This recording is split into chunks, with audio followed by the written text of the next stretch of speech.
Hi, and welcome to Creepy Crime Story, where the darkest truths aren't imagined. They're real. A best-selling children's author stops answering her phone on a Monday in April 2016. On a kitchen counter in Royston, Hertfordshire, there's a short message about needing space. Broadstairs, the coast. Routine should explain absence. Instead, it raises flags. Her calendar is active with deadlines. Her agent expects calls. Her dog remains at home. Friends check in, then follow up. In a quiet market town, an empty house becomes a question that won't close. We approach this like an investigative file, not a campfire. First, establish baseline. Helen Bailey, 51, successful author, recently engaged, living in a detached residence with a garage and outbuildings. No forced entry reported, no visible struggle noted. Mail is orderly. Electronic devices show limited, irregular activity that doesn't match a typical getaway. Those are facts, not theories. When routine holds for years, the absence of routine becomes data. Initial actions focus on locating the subject alive. That means canvassing neighbors, checking known travel routes toward Kent, confirming any hotel, rail, or mobile activity in Broadstairs, and establishing a clean timeline from the last confirmed contact to the missing person report. Investigators look for independent points of truth, a camera sighting, a card transaction, a reliable witness. In early hours, you don't prove foul play. You try to eliminate the simplest explanations. But simplicity requires evidence, and the early evidence doesn't cooperate. Inside the home, technicians document rooms before touch. Wide shots, detail shots, serial numbers of devices, power states, clocks on appliances, thermostat logs if available. They mark the access points, front, rear, side, and garage. They record odors, humidity, floor conditions, and any recent maintenance indicators. The language in the notes stays precise. No overt signs of disturbance, because precision prevents mistakes later. Declaring no scene too early is how cases fracture. Here, the property remains a place of interest. Nothing theatrical, just prudent. Friends and colleagues supply a consistent profile. Bailey is described as organized, habit-driven, with public-facing commitments she keeps. She's not known for spontaneous travel without notice. Financial obligations and professional obligations are live. This profile doesn't prove anything by itself. It narrows what would be out of character. In missing person work, character isn't gossip. It's a filter for noise. A thread emerges around the Broadstairs claim. The question is simple. If there was a coastal break, did independent systems see it? Cameras, cell towers, Wi-Fi associations, ticketing, tolls, they either record a footprint or they don't. Early checks produce fragments, enough to keep that theory alive, not enough to settle it. We hold two possibilities at once. Voluntary absence that was poorly signposted, or an absence someone wanted others to accept. When the data aligns too cleanly with a convenient story, the job is to verify each segment, not to argue with it. For viewers who live in towns like this, there's a reason cases like these travel far beyond local news. Disappearances don't fade, they stain. They test whether our systems, digital logs, neighbors' memory, paper trails, are strong enough to reconstruct a person's last ordinary day. As we move forward, we will add one forensic layer per chapter. No leaps, no emotion hunting. Just the spine of a case that will either validate a coastal note or dismantle it. The coastal note sets the direction. The data has to earn it. Investigators start with what machines record when people move. Phones register to towers. Home routers keep basic logs. Cameras watch intersections and storefronts. Banks timestamp transactions to the minute. The aim here is simple. If Helen Bailey went to Broadstairs, independent systems should agree. The phone timeline is built first because it anchors everything else. Analysts pull recent call records, SMS activity, and basic connection history. They are not looking for content. They are looking for presence. Pings, tower handoffs, device awakenings that show a phone actually traveled. When a handset leaves Royston and moves southeast toward Kent, it should step across known towers in sequence. In the early past, that sequence is thin. Periods of inactivity sit where normal usage used to be. That doesn't prove anything on its own. It tells you to widen the search. Next, they check whether any device tied to Helen associates with Wi-Fi in Broadstairs. If a phone or tablet has connected before, it may auto-join. If it has never been there, It might still probe for networks, leaving traces on local infrastructure. A limited footprint emerges, enough to keep the Broadstairs idea on the table, not enough to certify the trip. The detail that matters isn't a single ping. It's whether the Broadstairs signals form a continuous path from her house to the coast. Here, the path looks interrupted, more like a placement than a journey. The data align too cleanly with the note. Sometimes that's the problem. Ticketing and travel come next. Rail travel leaves bookings, card taps, and station cameras. Roads offer toll captures and petrol station receipts. Investigators canvass service stations along the most direct route and request footage within the relevant window. They are looking for the person, the clothing, the bag, the dog, anything that makes the coastal claim more than a line on paper. Nothing conclusive arrives in this pass. That shifts attention back to Royston. At the house, the baseline still stands, no overt signs of struggle. That doesn't end the inquiry, it changes the tool set. The team looks at home-adjacent cameras, neighbors' doorbells, commercial angles on the nearest junctions, and a medical or office camera that sometimes catches the roadway. A composite is built, vehicles arriving and leaving the area, timestamps compared against what is said to have happened inside the house. If a departure to Broadstairs occurred, there should be a car movement that lines up with the time the note implies. What they find are movements that raise questions about timing, not answers. The house remains a place of interest. The garage remains on the checklist. Financial activity is assessed in parallel. A person who decides to clear her head and go to the coast tends to leave financial footprints: fuel, coffee, parking, a top-up at a small market. When accountants look at April entries around the disappearance, the pattern is flat where you expect small purchases. At the same time, separate changes in regular payments begin to surface in the background. Those changes aren't a conclusion. They are a reason to keep the financial channel open while the physical search continues. Interviews with close contacts confirm what the records suggest. This is not how Helen travels. She plans, she communicates, she takes her dog. Colleagues expected calls about deliverables. Friends expected replies about routine plans. None of that appears. In towns like this, people notice when a steady rhythm goes quiet.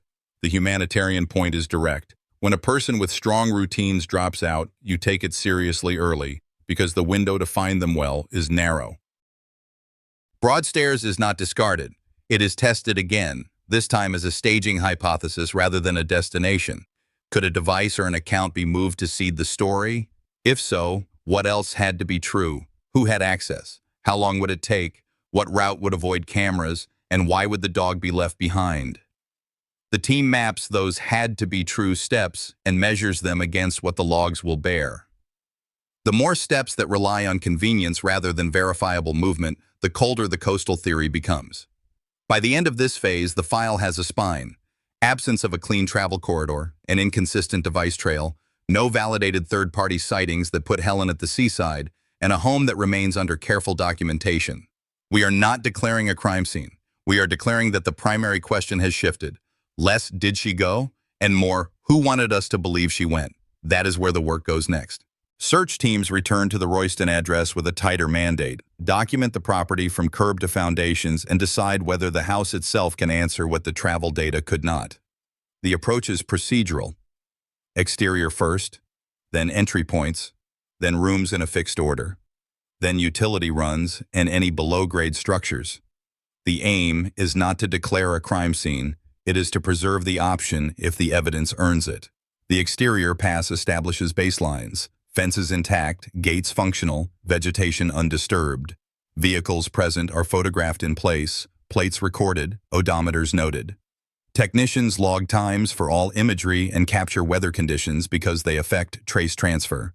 Nothing on the ground screams struggle. That does not end the work. It only limits speculation. Inside, every space is imaged wide to close. Counters are photographed with scale. Power states on laptops and tablets are recorded before batteries are removed to freeze clocks. Mail stacks, appointment cards, and printed itineraries are captured as they sit. The phrasing in the field notes stays exact. No overt signs of disturbance. Precision now prevents contradictions later. Access paths get special attention. Front and rear doors are examined for tool marks, stress to strike plates, and recent fastener movement. Windows are checked for fresh scratches, compromised beading, or paint disruption consistent with forced entry. None is obvious. If someone left voluntarily, access signatures tend to be clean. If someone manipulated the scene, cleanliness can be intentional. That is why the walkthrough moves beyond doors and windows and into infrastructure where concealment is harder to fake. The garage is mapped next. Investigators diagram the floor, any storage, and the routes for electricity, water, and waste. In detached homes of this age and style, you expect inspection covers, sump access, or venting points associated with drains. Each is located, photographed, and noted for follow-up. This is not a conclusion. It is a checklist item moving up the priority list because the exterior and ground floor rooms are low yield. When the obvious is quiet, experienced teams look where people rarely look. Room by room, the living area is read orderly. No swept piles, no hasty cleanups, no visible staining that would trigger immediate presumptive testing. That observation matters only as context. Cases break when neat is treated as proof. Here, neat is simply recorded. Items that indicate life pattern, current manuscripts, household planning notes, medication schedules, are documented, boxed, and sealed. None of those artifacts, not alone, explains a sudden absence. They tell you who the person is when things are normal. They also tell you what was left behind when things changed. Neighbors are recontacted in parallel with the interior work. The question set is narrow: arrivals, departures, unusual sounds, lights at odd hours, tradespeople at the property, deliveries they did not expect. A handful of times are added to the running board, but nothing puts the missing author on the road to Kent. That pushes the team to center the house again. In towns like this, routine is observed by more than one set of eyes. When the shared memory is vague, that vagueness becomes its own data point. By late afternoon, the house has been photographed, sketched, and sampled at a basic level. No overt signs of a struggle are recorded. That wording is important. It acknowledges what the camera sees and nothing more. It leaves room for deeper searches in places where violence can be absent and evidence can still exist. Crawl spaces, service voids, and concealed pits that interface with plumbing. The garage, already mapped, becomes a candidate for targeted inspection because it connects public approach and private utility in one space. The sequence remains steady: scan, clear, then escalate. The humanitarian piece sits alongside the technical notes. This is someone's home in the center of a life that has not been accounted for. Teams move with discipline to avoid adding noise to a case that must stand on clean evidence. For families watching, no overt signs can sound hopeful and empty at the same time. It is neither. It is a statement of fact that keeps the investigation honest. We owe people that honesty more than we owe them speed. One more pass is made before the team signs off for the day. It is a slow walk from front door to garage, across the floor, along the walls, pausing at boxed-in corners and utility chases. The checklist drives the pace. The photographs repeat angles for consistency. Nothing new surfaces in plain view. That result does not close the door on the property. It opens the next one. Specialized searches under the skin of the building with tools designed for dark, narrow spaces where ordinary eyes don't reach. A brief reflection for anyone following along. Careful scene language isn't bureaucracy. It is how you prevent broken narratives later. Saying no overt signs today preserves the integrity of whatever you may find tomorrow. If you've ever had to call in a welfare check for someone you care about, you know why that restraint matters. It keeps the case from drifting into rumor and keeps the focus on what can be proved. We move from places to people, specifically what a body can and cannot do when sedatives are in play. The Broadstairs Trail didn't hold as a continuous journey. That makes capacity the next question. Could Helen Bailey have left under her own power at all? Toxicology is not about drama. It's about whether the timeline matches human physiology. Investigators start by establishing what medications were prescribed, what was stored in the home, and what was actually being taken. Pharmacy records and GP notes give the authorized picture. Packaging in the house, blister sheets, bottles, refills, gives the practical picture. When those pictures don't match, you keep digging. Here, attention narrows to a commonly prescribed sleep aid, zopiclone. It has a short onset and a clear effect profile: drowsiness, impaired coordination, slowed reaction, memory gaps. If administered repeatedly, it can reduce a person's ability to resist or to manage even routine tasks. The next step is timing. Zopiclone typically acts within an hour and can blunt awareness for several more. Analysts overlay that window against the digital gaps already on the board. If Helen's phone usage drops off at specific evening hours and messages stop arriving when they usually would, you test whether those gaps line up with a dosing pattern. A consistent pairing, same time frames, multiple days, pushes you away from rough week explanations and toward deliberate sedation. You don't need a biochemistry lecture to grasp the meaning. A person made less alert on a schedule is a person whose movements and choices no longer look voluntary. Blood or tissue confirmation usually comes later, after recovery. Before that, you assemble circumstantial pharmacology, prescription histories, refill intervals, pill counts, and witness statements about sleep habits. In this case, friends describe a professional with steady routines, work during the day, social obligations managed, communications predictable. If she complained of unusual fatigue or grogginess in the weeks before disappearing, that note enters the file. It gains weight only when it lines up with the medication trail. The standard here is cautious. One comment isn't a case, a pattern is. Why does this matter now, before any physical discovery? Because sedation changes what investigators look for at a residence.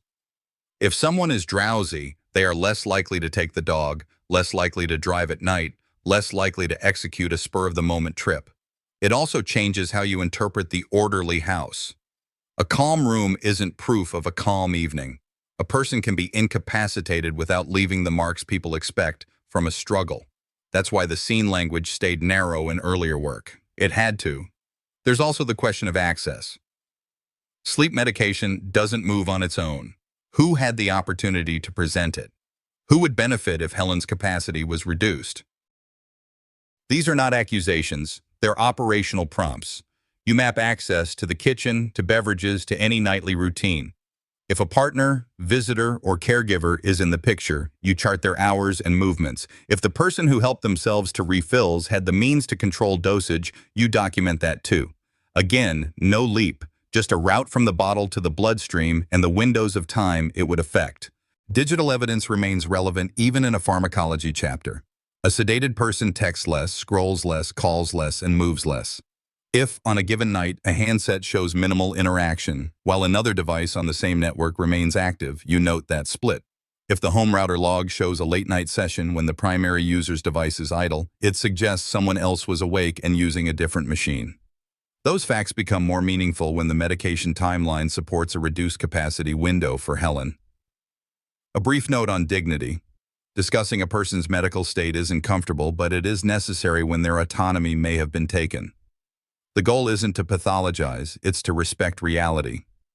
If the data says she would not reasonably head out alone and unplanned, you stop telling that story and you start testing who wanted that story told. By the end of this phase, the case shifts in a measurable way. The Broadstairs narrative weakens under the combined weight of device inactivity and a credible sedation window. The house remains the focus, not because of visible violence, but because capacity was likely constrained inside it. With that threshold crossed, the next logical move isn't another neighborhood canvas. It's a targeted technical search of the property's less visible systems, the areas mapped in the garage, the access points that connect domestic life to the ground below it. One last thought for those following along. When a person's choices appear uncharacteristic, check whether they were in a position to choose at all. That is the difference between went missing and was removed from her life. With sedation likely and the Broadstairs route failing continuity checks, the search plan changes. We stop looking outward and work inward, through the structure, the services, and any voids that could hide evidence. The brief is narrow. Confirm or eliminate subsurface spaces connected to the Royston house, then clear them one by one. Survey begins with paperwork and a walk. Investigators pull property records, prior surveys, and utility diagrams. You look for foul water runs, inspection covers, and any tanked spaces that predate renovations. On-site, technicians retrace the garage mapping completed earlier. Floor layout, wall lines, drainage routes, vent points. Nothing in plain view is dramatic. That's acceptable. This phase is about access, not appearance. Safety drives the order of operations. Before anyone opens an underground chamber, the team checks air quality at surface vents and notes liquid levels with non-invasive tools. They verify ladder access, lighting, and extraction options in case of poor atmosphere. The aim is to search thoroughly without contaminating what might be down there. A camera probe is introduced through an available port. In most homes, you see silt and standing water. Here, the camera detects an obstruction inconsistent with routine waste. The image is murky, the silhouette is wrong for debris. That is enough to escalate. A controlled lift follows. The access hatch is exposed. Fasteners are photographed and logged. The lid is raised just enough for odor assessment and an initial visual. No heroics, no guesses. What hits first is not a sight. It's the certainty that this is no longer a missing person inquiry in the conventional sense. The chamber is secured, perimeter taped, and the call goes out to the recovery team and scene managers. The language in the log tightens. Human remains suspected. From this point, the house is declared the primary scene. Procedure takes over. Lighting is rigged. Still and video are captured before any item moves. A recovery plan is drafted in writing. Order of removal, containerization, labeling, and chain of custody routing. The goal is simple: preserve, document, and respect. In that chamber are 2 lives, Helen Bailey and her dog, Boris. The presence of the dog matters. It aligns with what friends said about routine and why a voluntary coastal trip without him made little sense. It also narrows the time window for what happened inside the house. People who plan to vanish do not place their companion animal in an underground tank. The removal is steady and deliberate. Teams deal with liquid and sediment levels first, establishing a clear work field. Items are lifted in sequence, each photographed, labeled, and sealed. The remains are transferred to the coroner under documented chain of custody. Environmental sampling is performed: fluids, sediments, any fibers that might retain transfer evidence. When the chamber is cleared to the extent safely possible, a second pass photographs the walls and inlet points to understand how and from where material entered. This isn't curiosity, it's direction of travel. In concealed recovery, how can lead you back to when. Outside the chamber, the garage is reclassified and reworked. Entry points, tools, and storage are rephotographed now that the context has changed. The floor is checked for recent patching or cleaning patterns that align with access. If a lid was exposed or resealed in recent weeks, you want a footprint: disturbed dust, moved items, tool marks. You're not building a story, you're isolating contact. While recovery proceeds, case control splits into parallel streams. One stream secures the residence as a live scene for extended examination. Another notifies next of kin with sensitivity and a clear statement: remains located, identification pending, investigation upgraded. A third coordinates with the pathologist and toxicology lab for priority testing. This is where Chapter 4's pharmacology work connects to what happens next. If sedatives played a role, tissue sampling and toxicology timelines become central to the cause of death analysis. Administratively, the declaration of a primary scene unlocks additional resources: longer search windows, specialized teams, and judicial authority for broader seizure of materials. That includes a deeper capture of financial records and communications devices now relevant to concealment and post-incident behavior. It also reframes interview strategy. Anyone who had access to the garage area or knowledge of the property's drainage now sits closer to the center of the board. You don't accuse. You document access and opportunity and let the evidence carry the weight. There is a human reality to name here without dramatics. Families and readers often ask why searches like this aren't done on day 1. The answer is proportionality and safety. You escalate as the facts justify it. In this case, digital gaps, capacity questions, and the structure's own features converged. When that convergence hit, the search moved below grade and found what had to be found. The restraint earlier wasn't hesitation, it was discipline. By nightfall, the scene is quiet again, but the case is not. The residence is sealed, the chamber is documented. The coroner has custody. From this point forward, the investigation is no longer debating whether something criminal occurred. It is proving how and by whom and in what sequence.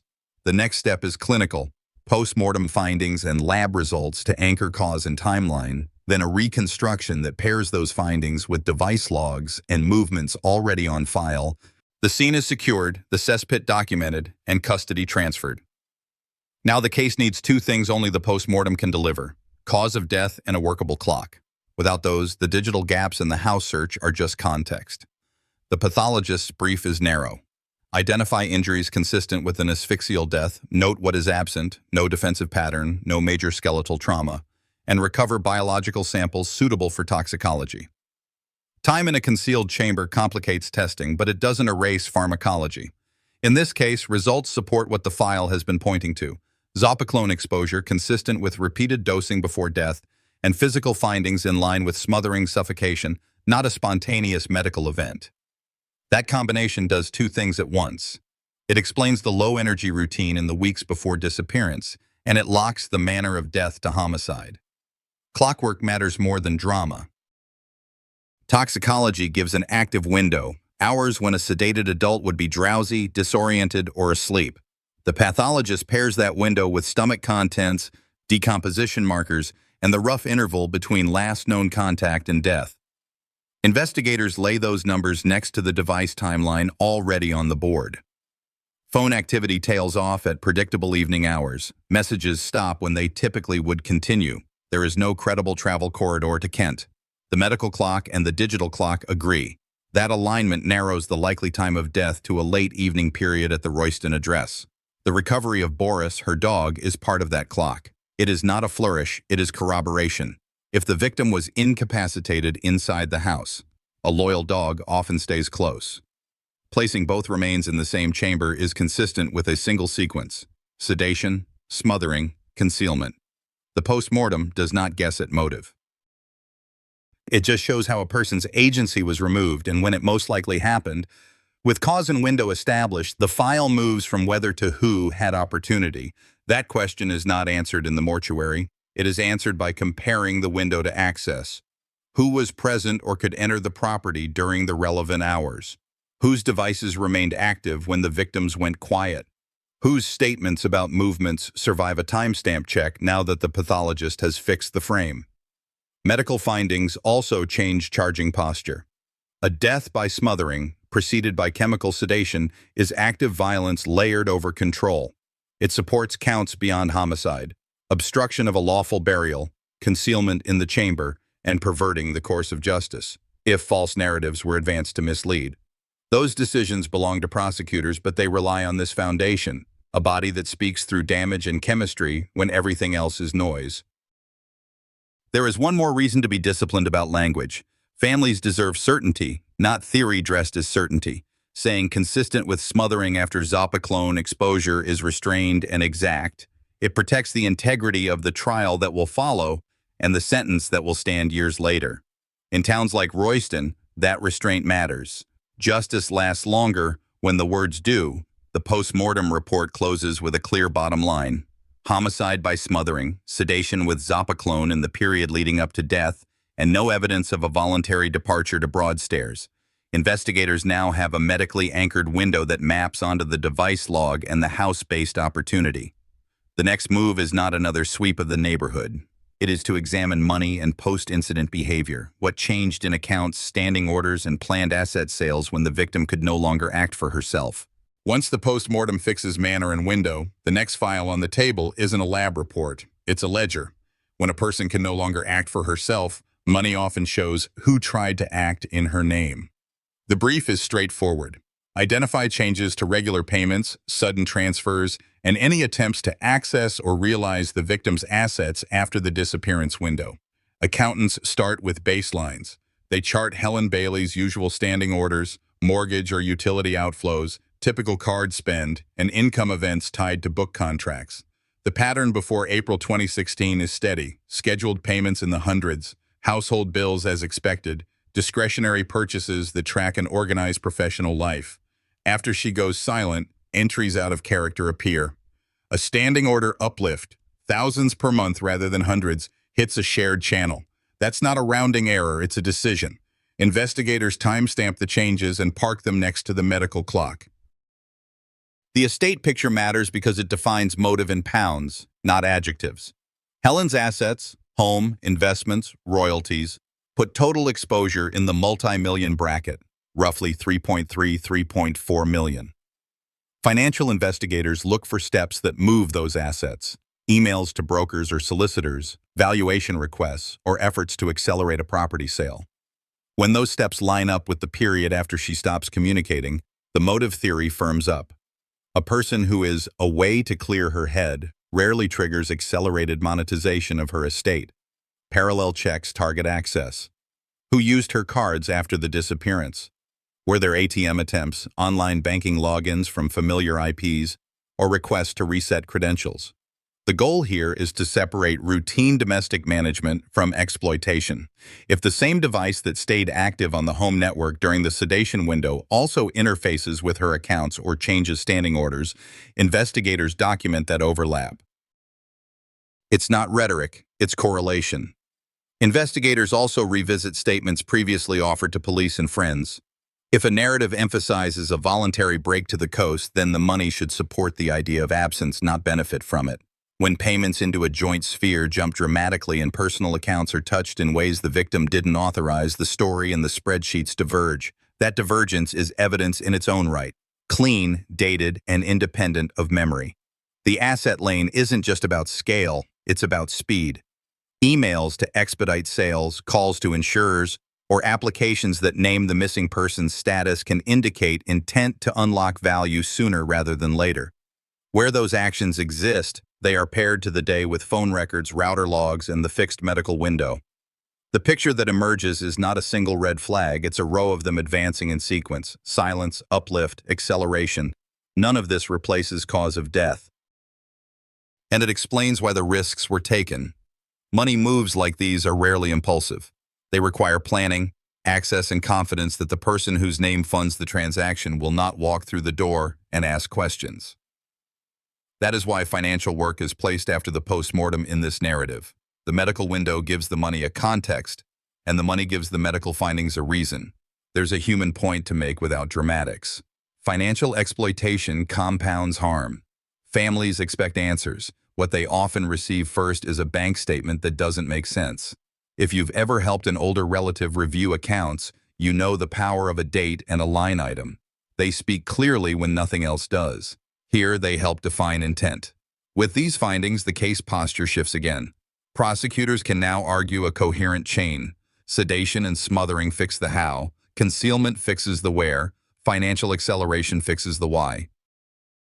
The next step is to confront the inconsistencies in statements and test them against this combined record in court, where competing stories meet documents that don't change. Court is where strands become a single line. The file that began with a coastal note now stands on 4 pillars: sedation, smothering, concealment in a cesspit beneath the garage, and money moves made after silence. Prosecutors don't retell the search, they explain use. Pharmacology shows a pattern of zopiclone dosing that reduced capacity in the weeks before death. The post-mortem fixes manner, smothering. Recovery of Helen Bailey and her dog Boris from the cesspit establishes place and concealment. Banking analysis documents a standing order uplift and steps toward realizing an estate worth millions. Each strand is independent. Together they point in one direction. In court, attribution matters. The court heard when the toxicologist explains the active window for zopiclone and how that window overlaps with the device timeline already on record.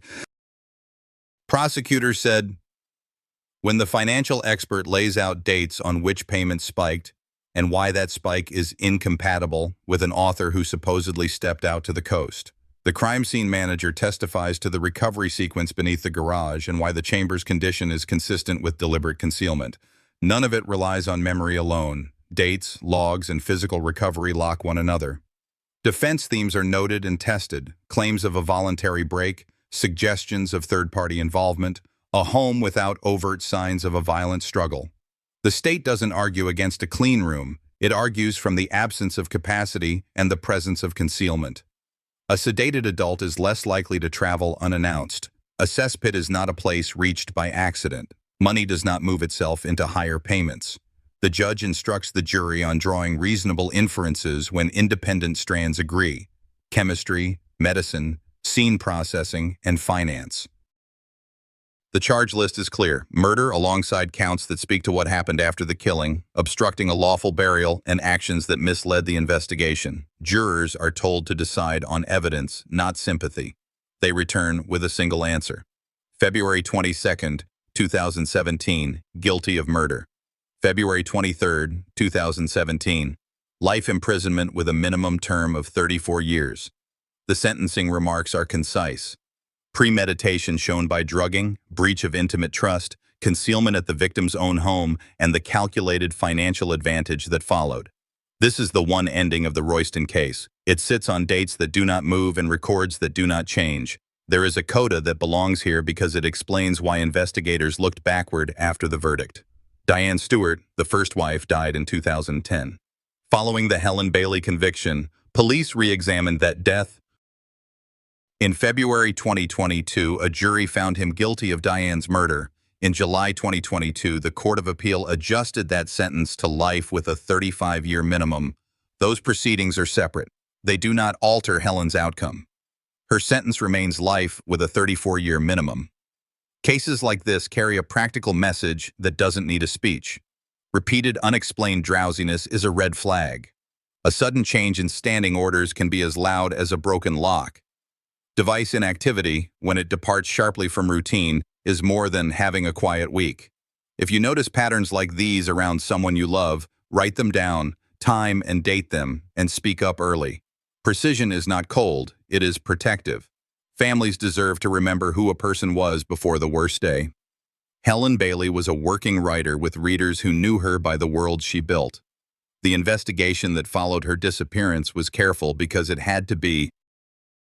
Discipline at the start, calling the house a location of interest, not prematurely ruling it not a scene, made it possible to declare the truth when the cesspit was opened. That discipline held in court, where each strand stayed in its lane and the verdict followed. One case, one arc. Disappearance in 2016 at Royston, Hertfordshire, England. Recovery that same July beneath the garage. A trial in February 2017 ending in a life sentence. The story closes not with flourish but with certainty. Justice is sometimes only a few words long. Guilty, life, 34 years minimum. What remains is the obligation to notice and to act when routine turns into warning. I'll leave you with this. What stays with me from Helen's case isn't the verdict, it's the small signals we're tempted to shrug off. Unexplained drowsiness, a phone that goes quiet, money moving the wrong way. If something feels off, write it down, ask hard questions, and loop in help early. Small steps save time. Time saves lives. What would you check first? Meds, devices, or bank shifts? Tell me your take and where you're watching from. If this story helped or challenged you, please subscribe to follow the next case. If it didn't land, say why. I'll read it. Stay safe. Look out for each other.